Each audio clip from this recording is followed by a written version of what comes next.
빌립보서 1장 21절에서 24절까지 있는 말씀입니다. 이는 내게 사는 것이 그리스도니 죽는 것도 유익함이니라. 그러나 만일 육신으로 사는 이것이 내 일의 열매일진데 무엇을 가리는지 나는 알지 못하노라. 내가 그 두 사이에 끼었으니 떠나서 그리스도와 함께 있을 욕망을 가진 이것이 더욱 좋으나 그러나 내가 육신에 거하는 것이 너희를 위하여 더 유익하리라. 아멘. 오늘은 날짜로 10월 29일입니다. 이 10월 달에도 한국 역사에 보면 굵직굵직한 그런 사건 사고들이 있었는데요. 1년 전 이태원에서 젊은 사람들이 159명인가요? 158명인가요? 목숨을 잃었던 그 12구 참사라고 이렇게 또 명사화되었습니다. 10월 29일이 또 이런 슬픈 날로 또 저희들에게 기억이 되고 있습니다. 제가 엊그제 한국 방송에서 제작한 다큐멘터리를 하나 보게 되었습니다. 이태원 참사를 다루는 그런 다큐인데요. 지금 생각해도 참 이해가 되지 않고 참 안타까운 비극적인 사건입니다. 그 이태원 참사 한복판에서 살아남은 두 젊은이의 이야기를 중심으로 다큐멘터리가 아주 담담하게 소개가 되었는데요. 그 내용 가운데 그 내용이 그렇습니다. 살아남은 두 사람, 한 사람은 남자고 여자인데요. 여자는 자기 친한 친구를 그 자리에서 잃었습니다. 함께 놀러 갔다가 거기서 자기는 살아남고 자기 친구는 거기서 목숨을 잃었습니다. 그리고 또 한 사람은 자기 신부, 이제 곧 결혼할 예비 신부를 그 자리에서 잃었습니다. 어떻게든 그 신부를 지키기 위해서 몸부림쳤지만 본인이 먼저 기절을 하고 정신을 잃었고 깨어보니까 이미 상황은 그분도 죽을 뻔한 것이죠. 그 신부를 그렇게 잃고 남은 자들 그 이야기를 이제 담담히 다루는 다큐였는데요. 사랑하는 딸을 먼저 보낸 아버지 보니까 제 또래더라고요. 그러니까 20대 딸을 둔 그 아버지, 그 딸이 열심히 준비하고 고생해서 직장에 합격을 했는데 그 직장도 다니지 못하고 이제 이렇게 되고 만 것입니다. 그러면서 그 아버지는 지금도 그 아이의 어린 시절 사진들은 본대요. 그 어렸을 때 자라면서 그 딸아이가 또 얼마나 이쁘겠습니까? 근데 다 큰 지금 다 자란 이 모습은 아직까지도 못 보겠다는 것입니다. 그 보면 죽음이 실감나지 않고 그냥 옆에 있는 것처럼 느껴진대요. 그것이 너무 힘들대요. 그래서 사진을 봐도 옛날 사진만 보지 다 큰 사진은 못 보고 그렇게 지내고 있다고 그렇게 이야기를 해 주셨습니다.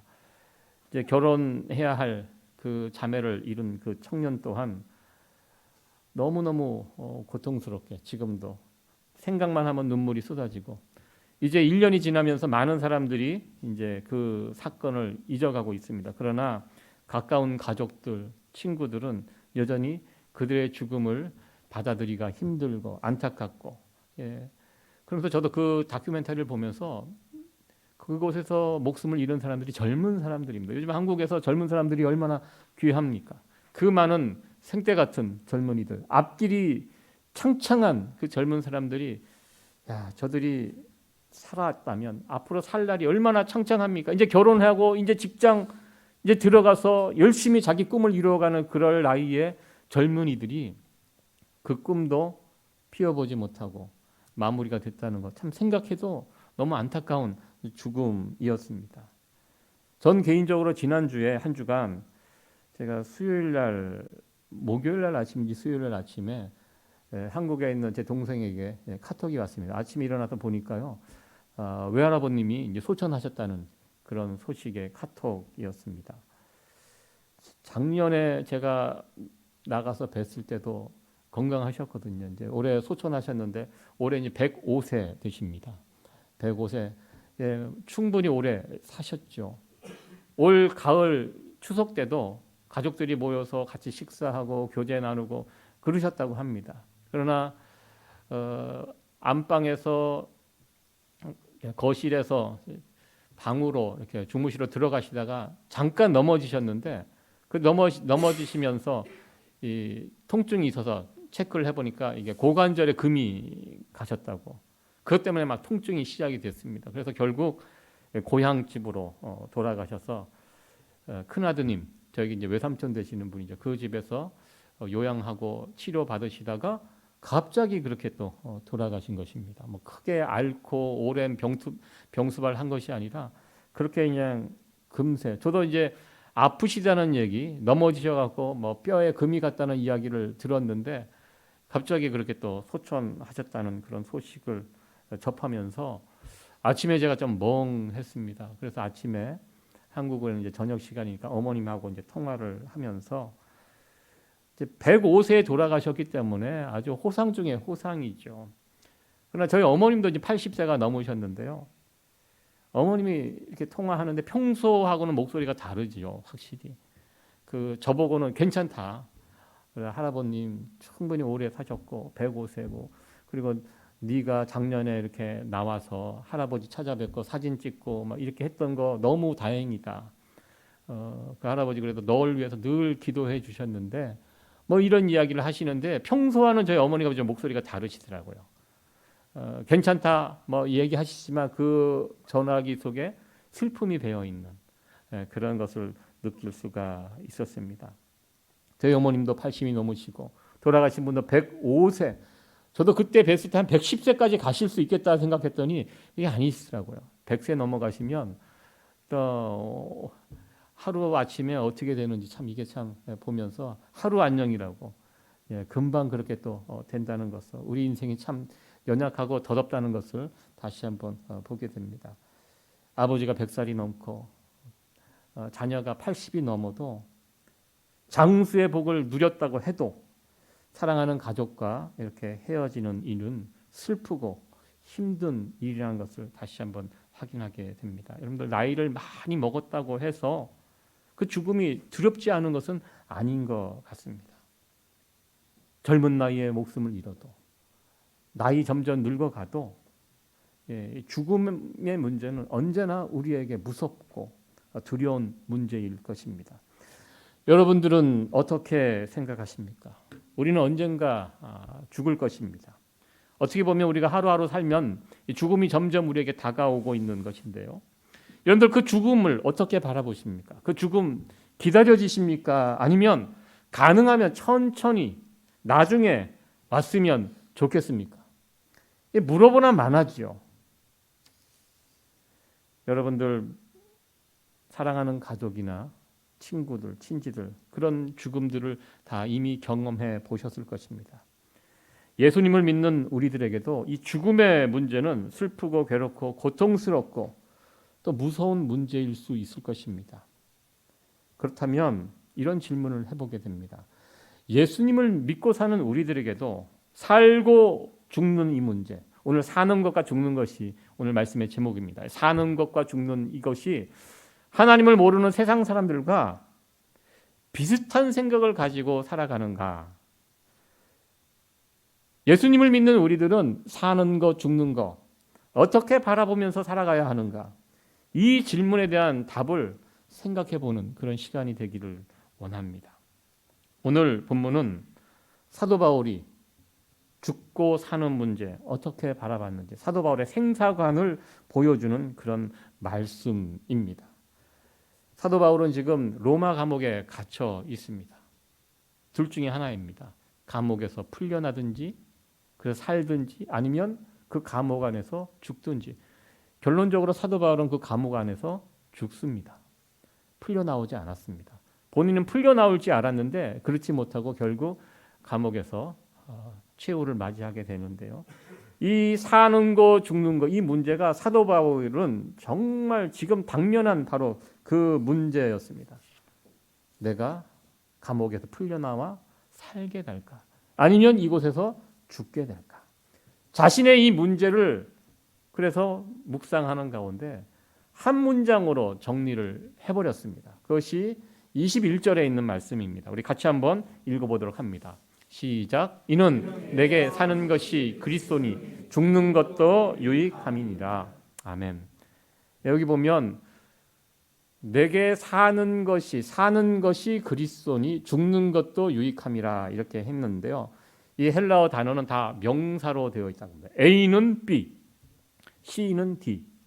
A equal B 이런 형식으로 되어 있다고 합니다. 그러니까 무슨 뜻이냐면 사는 거 무엇이냐? 그리스도. 죽는 거 무엇이냐? 유익. 사도 바울의 생사관은 바로 이 한 문장으로 정리가 아주 심플합니다. 여러분들 사는 것이 복잡해 보이지만 이런 사도 바울 같은 신앙의 대선배들은요 한 문장으로 정리를 합니다. 사는 거 그리스도, 죽는 거 유익이다. 특별히 이 죽는 것을 왜 유익이라고 했을까? 여러분들 세상 사람들은 죽는 거 싫어합니다. 무서워합니다. 손해보는 것으로 생각합니다. 다 끝나는 것, 다 잃고 망하는 것, 이것을 세상 사람들이 바라보는 죽음에 대한 관점입니다. 그런데 사도 바울은 세상 사람들이 가진 관점과 정반대입니다. 유익이다. 얻는 것이다. 죽는 것이 무엇입니까? 죽는 것이 사도 바울에게 무엇인가? 얻는 것이라고. 좋은 것을 얻는 것이라고. 무엇인가 획득하는 것이 죽음이다라고 사도 바울은 죽음에 대해서 정의를 합니다. 여러분들 사도 바울이 죽게 되면서 얻게 되는 것이 뭘까요? 무엇입니까? 사도 바울이 죽으면서 얻을 수 있는 것. 천국입니다. 주님 곁으로 가는 것입니다. 죽지 않으면 어떻게 가겠습니까? 어떻게 천국을 경험하겠습니까? 죽으면 천국 가고 죽으면 예수님과 함께 사는 것입니다. 그래서 사도 바울은 죽는 것이 무엇이냐? 싫은 것이 아니다. 죽는 것이 무엇이냐? 좋은 것이다. 나에게 유익한 것이다. 얻는 것이다. 이렇게 죽음에 대해서 선언하였습니다. 그리고 사는 것은 무엇이냐? 사는 것은 예수 그리스도다. 그의 삶은요 예수님과 긴밀하게 연결이 되어 있습니다. 지금 왜 감옥에 있습니까? 예수님 때문에 거기에 있는 것입니다. 왜 살아 있습니까? 지금 예수님을 전하다가 예수님 사도 바울의 일이 무엇입니까? 예수님 증거하는 것, 복음을 전하고 믿지 않는 사람을 만나서 예수님을 알려주고 그를 선전하는 이 일들. 그러니까 예수님을 떠나서 사도 바울의 삶을 설명하는 것은 불가능합니다. 당신이 왜 지금 감옥에 있습니까? 이 이야기를 하기 위해서는 예수님 이야기를 할 수밖에 없습니다. 왜 잡혀와 있습니까? 예수님 전하다가 지금 여기에 와 있는 것입니다. 그러니까 예수님 빼면은 설명할 수가 없어요. 사도 바울의 인생은. 나는 예수님 안에서 살아가고 예수님을 믿고 예수님을 사랑하고 예수님을 바라보면서 살아가는 사람입니다. 이것이 사도 바울의 인생이었습니다. 그래서 사는 것이 무엇이냐? 나에게 사는 것은 예수 그리스도입니다. 이렇게 사도 바울은 정의를 내렸습니다. 이것이 빌립보서 1장 21절이 바로 사도 바울의 생사관, 사는 것, 죽는 것, 이것을 어떻게 생각하는가, 그것을 설명해 주는 그런 말씀입니다. 일반적인 세상 사람들의 생사관과는 좀 다르지요. 일반적인 하나님을 모르는 사람들 왜 삽니까? 그들은 이 세상 사람들 왜 살아가는 것 같습니까? 자신의 행복을 위해서 삽니다. 나의 지극한 행복을 꿈꾸며 그것을 만들어가기 위해서 열심히 살아갑니다. 이것이 일반 세상 사람들이 가지고 있는 살아가는 이유의 목적입니다. 그 죽음은 어떻게 생각합니까? 죽음 무섭죠. 가능하면 안 왔으면 좋은 거. 죽으면 손해보고 다 끝나는 것으로 그렇게 바라봅니다. 그러니까 사도 바울의 생사관과 이 세상 사람들의 생사관이 달라요. 이 다른데요. 여기서 질문이 있습니다. 그렇다면 나는 어떤 생사관을 따라가고 살아가고 있는가? 세상 사람들이 생각하는 그 생사관을 쫓아가고 있는가? 아니면 사도 바울이 선언한 이 생사관, 사는 것, 죽는 것, 이 부분에 관해서 사도 바울을 쫓아가고 있는가? 나는 어느 쪽이 더 가까운가? 여러분도 한번 점검해보는 이 시간이 되었으면 좋겠습니다. 제일 문제가 되는 것이 무엇이냐면 이런 상황입니다. 자기 자신만을 위해서 살고 그리고 죽는 것은 두려워하면서 살아가는 사람. 이게 가장 문제가 되는 사람이라고 생각을 해봅니다. 혹시 우리들 가운데 이런 생사관 가지고 계신 분은 없지 않으신지요? 제가 지난주 이 독감 예방 주사를 맞으러 목요일 날 약국을 방문을 했습니다. 요즘 전화 안 하고 그냥 가도 이렇게 맞을 수가 있습니다. 정말 이게 편리하게 되어 있는데요. 그 약국에 주사 맞으러 딱 갔는데요. 가보니까 제 앞에 주사 맞으러 오신 70대 정도로 보이는 부부가 앞에 서 계셨습니다. 남자분과 여자분 어르신들이죠. 그래서 저는 제 차례가 되기 위해서 전 떨어져서 기다리고 있는데 약국에 오셔서 참 많은 말씀을 두 분이 하시더라고요. 재미있기도 하고 옆에서 이렇게 엿들으려고 이런 게 아니라 큰 소리로 얘기를 하시니까 들을 수밖에 없어서 들었습니다. 남자분이 약국에 오셔서 약에 대해서 참 관심이 많고 아주 지식이 아주 많으시더라고요. 그러니까 제가 그 약국에 가보니까 건강 보조식품들이 너무 많이 있더라고요. 그래서 저도 구경해봤거든요. 그러니까 이분이 약에 대한 욕심이 있어요, 남자분이. 그래서 막 이 약 저 약 막 해서 막 또 막 구입을 막 하시는 거예요. 그리고 전문가 수준입니다. 그 약사하고 대화가 일반적인 수준을 뛰어넘는 약의 효능에 대해서 얼마나 그렇게 잘 알고 계시는지 막 이것은 어디가 좋고 어디가 좋고 해서 막 그것을 막 집에 지난번에 사간 거 거의 다 먹어가는데 요 다음 단계가 무엇인지 물어보시면서 그러니까 몸이 아파서 먹는 약이 아니라 건강 보조 식품을 막 거기서 막 사갖고 근데 그 모습을 아내 되시는 분이 아주 못마땅하게 보고 계시더라고요. 그만 좀 사라고. 그 약 많이 그 막 먹으면 간이 안 좋아진다고 다 알고 계세요. 근데 남편분이 말을 안 들으세요. 무슨 소리냐고. 나 이 약 먹고 오래오래 살 테니까. 그러니까 아내분이 말씀이 더 재밌어요. 나는 약 안 먹고 일찍 죽겠다고. 네. 그러니까 이런 상황에서 살고 싶지 않으신 거예요. 그분 이야기를 들어보니까. 근데 남편분 무슨 소리냐고. 나랑 같이 약 먹고 끝까지 오래오래 살아야 된다고. 막 그러면서 약을 강요하시고 약사분도 그래도 아버님은 다른 분들은 약 사가셔서 안 드시는데 아버님은 그래도 꼬박꼬박 드시니까 아주 좋으시다고. 그러면서 이제 막 그분이 또 그날 또 뭔가 약 한 봉다리를 큰 걸 또 사갖고 막 준비하고 계시더라고요. 머리도 염색하시고 혹시 목사님 아니신가 그런 생각도 제가 하면서 들었습니다. 이게 나이 드실수록 건강과 생에 대한 애착이 더 강한 것 같아요. 여러분 보세요. 젊은 사람들은요 죽고 사는 문제 그렇게 관심 없습니다. 죽음을 두려워하지 않고 막 다닙니다. 근데 나이를 들어갈수록 이 건강 문제, 이 생명 문제, 오히려 어떻게 보면 여자분들이 제가 두 분 가운데 여자분이 죽음의 문제 초월하고 있더라고요. 자기는 약 안 먹고 일찍 죽겠다고 이렇게 하시는.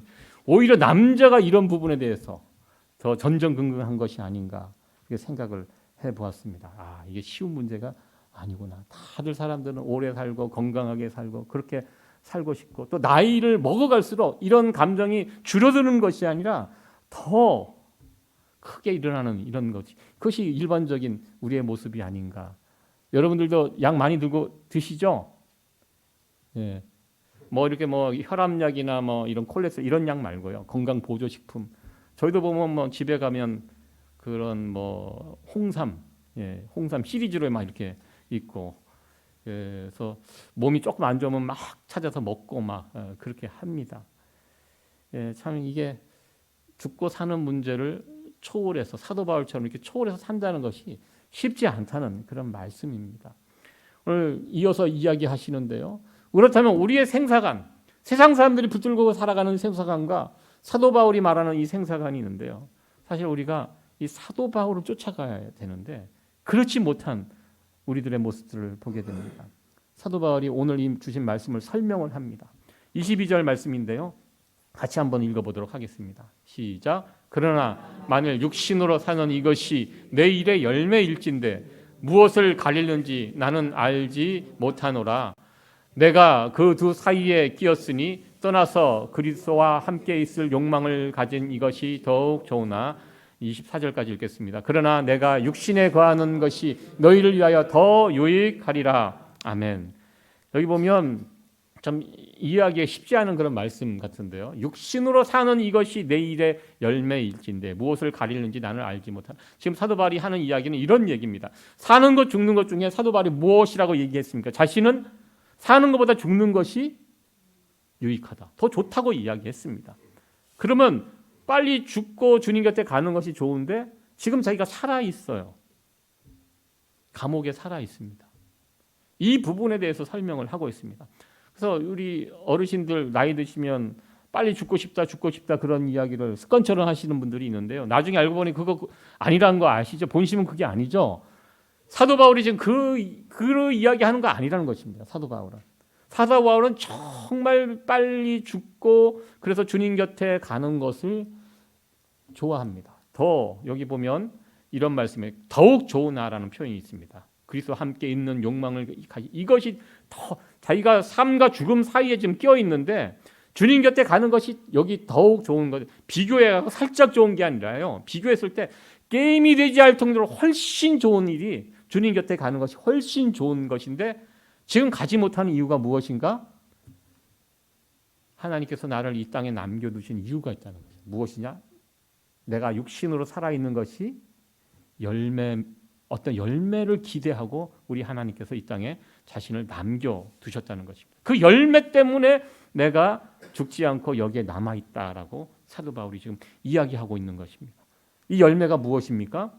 이 열매는요 24절에 남아있는 것이 너희를 위하여 더 유익하니라. 내가 떠나서 주님 곁에 가는 것 나에게는 유익하지만 그러나 너희 교회들에게 내가 그래도 이 땅에 살아남아서 있는 것이 너희들에게 더 유익하기 때문에 이것이 나의 열매이기 때문에 하나님께서 내가 지금 주님 곁으로 나를 부르지 않고 이 땅에 나를 남겨두고 있다. 이렇게 지금 사도 바울이 고백하고 있는 것입니다. 그러니까 사도 바울이 나이 많은 노 사도입니다. 이제 금방 죽어도 괜찮은 나이가 됐습니다. 평균 연령보다 높습니다. 사실 감옥에서 할 수 있는 일이 뭐가 있겠습니까? 사도 바울이 그 감옥에서 무엇을 합니까? 성도들을 위하여 기도합니다. 그리고 그 감옥에서 편지를 씁니다. 나중에 이 편지가 어떻게 됐습니까? 성경 66권 안에 기록이 되었습니다. 이거 사도 바울이 편지 쓸 때 이거 알았겠습니까? 이것이 지금 뭐 고린도 교회, 에베소 교회, 빌립보 교회 이 성도들을 생각하면서 그때 썼던 이 편지가 수백 년, 수천 년 지난 다음에도 성도들이 목숨처럼 여기는 생명의 말씀, 이 성경의 수록이 될지 사도 바울이 그때 알았겠습니까? 아닙니다. 몰랐습니다. 자기는 죽음을 앞에 두고 감옥에서 그 성도들을 사랑하는 마음으로 그때 적은 편지가 오늘의 이 성경입니다. 얼마나 큰 유익을 끼친 사람입니다. 사도 바울이 지금 로마 감옥에 갇혀 있습니다. 그러니까 성도들이요 그것만 생각해도 위로가 되는 거예요. 우리 사도 바울을 위해서 기도하고요. 또 사도 바울 선생님이 우리를 위해서 이 교회를 위해서 얼마나 지금 기도하실까. 그가 보내준 편지를 보면 또 얼마나 그 신학적인 깊이가 있는. 여러분들 기독교가 처음 시작될 때 함께 성장했던 것이 이단입니다. 항상 복음이 들어갈 때 이단이 들어가는데요. 사도 바울 같이 정확한 신학자, 이분이 썼던 로마서 이게 오늘까지도 우리가 붙들고 있는 신학의 뼈대 아닙니까?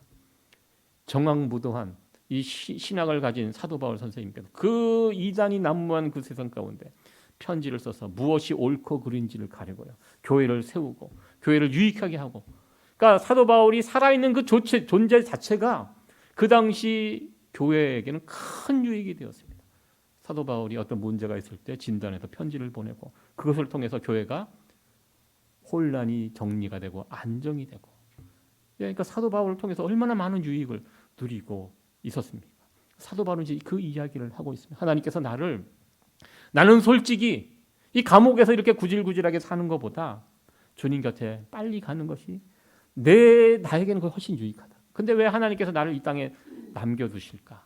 그 이유는 열매를 맺게 하기 위해서. 어떤 열매? 사람들을 유익하게 하는 이 열매 때문에 지금 나를 남겨두셨다. 이렇게 사도 바울은 자신의 삶을 정리하고 있습니다. 이렇게 자신의 생사관을 사도 바울은 이렇게 정리하였습니다. 저는 이 모습을 통해서 이런 생각을 해보았습니다. 저와 여러분들이 지금 이 땅에서 열심히 살아가고 있습니다. 내가 지금 살아있는 것이 내 옆에 있는 누군가에게 유익이 되는 삶을 살고 있는가? 이런 도전의 말씀을 한번 전해봅니다. 여러분들이 살아계신 것이 내 아내에게, 남편에게, 누군가에게 유익이 되는 그런 모습으로 여러분들 살아가고 계십니까? 예전에 오랜 동안 병을 앓다가 그 옆에서 남편의 병수발을 드셨던 어떤 분이 그런 이야기를 하시더라고요. 예, 우리 이경희 권사님 아니십니다. 제가 이 예화를 딱 보니까 우리 이경희 권사님 먼저 생각이 나서 예, 그분은 아니고요. 그 훨씬 전에 제가 만났던 어느 권사님이셨습니다. 예, 그분이 이제 오랜 시간 그 남편의 병수발을 하시고 그분을 떠나 보내셨는데요. 그분이 그런 이야기를 하시더라고요. 남편이 병들고 아파서 누워 있어도 저 방에 그냥 누워 있는 것 그때가 그립고 좋다고. 떠나가면 홀가분하고 그럴 줄 알았더니 아니라는 것입니다. 병든 남편이라도 방에 남아서 때론 대화도 하고 따뜻한 온기가 전해지고 이런 것이 좋지. 그냥 그렇게 없으니까 너무 집에 들어간 것이 싫고 또 외롭고 그렇다고 이렇게 이야기를 해 주셨습니다. 제가 그 이야기를 듣고 참 남편분이 그래서 잘 사셨구나. 어떤 분은 그런 상황에서 아주 홀가분해 하신 분들도 없지 않아 있으시거든요. 그 병든 남편이었지만 그래도 그 남편이 그래도 잘 사신 거예요. 자기 아내에게 유익을 끼치면서 사신 분이라고 생각을 해 보았습니다. 누군가 이 세상을 떠났는데 아무도 기억하려 하지 않고 가까운 가족마저 속이 후련하고 그렇게 살더니 잘 갔다. 이렇게 생각한다면 너무나 슬픈 일이 아닌가 이렇게 생각을 해 보았습니다. 저와 여러분들 우리들의 남은 삶이 그런 삶이 되었으면 좋겠습니다. 내 주변 사람들에게 유익을 끼치는 삶. 나 때문에 내 주변 사람들의 신앙이 자라나고 신앙이 막히는 것이 아니라 나 저 사람 안 믿어. 교회 안 다녀. 이것이 아니라 저분의 모습을 보고 나의 신앙이 자라고 만날 때마다 기쁨이 충만해지고 영적인 도움이 되고 이런 삶을 살아갈 수 있는 내 옆에 있는 사람들에게 신앙적인 어떤 유익을 끼치며 살아갈 수 있는 그런 성도들이 되어지기를 간절히 축원합니다. 말씀을 마치도록 하겠습니다. 우리는요 하나님을 모르는 사람들, 이 세상 사람들과는 다른 생사관을 가지고 살아가는 자들입니다. 이 세상 사람들은요 삶의 목적이 대부분 내 자신의 행복입니다. 그렇게 대답합니다. 그리고 죽는 것에 대해서는 싫어합니다. 무서워합니다. 손해보는 것이라고 죽으면 끝난다. 손해본다. 그래서 가급적 멀리 하려고 합니다. 그러나 오늘 우리는 사도 바울의 이 생사관을 함께 살펴보았습니다. 사도 바울은요 사는 것보다 죽는 것이 훨씬 나에게 유익하다. 왜? 죽으면 천국이니까. 여러분들 천국 어떻게 갑니까? 죽어야 갑니다. 죽음이란 문을 통해서 갑니다. 그냥 가는 사람 없습니다. 천국은 예수님과 함께 하는 것은 좋아하는데 죽음을 싫어한다? 이건 좀 뭔가 어폐가 있는 사람입니다. 천국 가기 위해서 하나님께서 우리와 함께 하시기 위해서 때가 되면 죽음이 우리에게 찾아옵니다. 사도 바울은 이것을 바라봤습니다. 나에게는 지금 죽는 것이 훨씬 좋다. 그러나 하나님께서 나를 이 땅에 살려놓으신 이유는 열매를 기대하시면서 남겨놓으셨는데 이 열매 무엇입니까? 나의 유익이 아니라 내 주변 사람들의 유익을 위해서 나를 이 땅에 남겨놓았다. 이것이 사도 바울이 가지고 있는 생사관입니다. 우리의 남은 생도 좀 사도 바울의 이 생사관을 붙들고 살아가는 저와 여러분들이 되었으면 좋겠습니다. 한 줄입니다. 사는 것 그리스도, 죽는 것 유익. 복잡하게 생각하지 마시고요. 이 사도 바울의 생사관 한 문장을 여러분들 가슴에 새기시면서 살아가시기 바랍니다. 사는 것 그리스도, 죽는 것 유익. 내가 지금 살아가는 것 열매 맺기 위해서 살아간다. 무슨 열매? 내 주변 사람들에게 선한 영향력을 그들을 위해서 유익을 위해서 나의 유익이 아니라 내 주변 사람들, 내 남편의, 내 아내의, 내 자녀들의, 내 주변 사람들의, 내 성도들의, 이 교회의 주변 사람들의 유익을 위해서 내 남은 인생을 살아가겠습니다. 이런 귀한 믿음의 결단을 할 수 있는 귀한 저와 여러분들 되어지기를 간절히 축원합니다.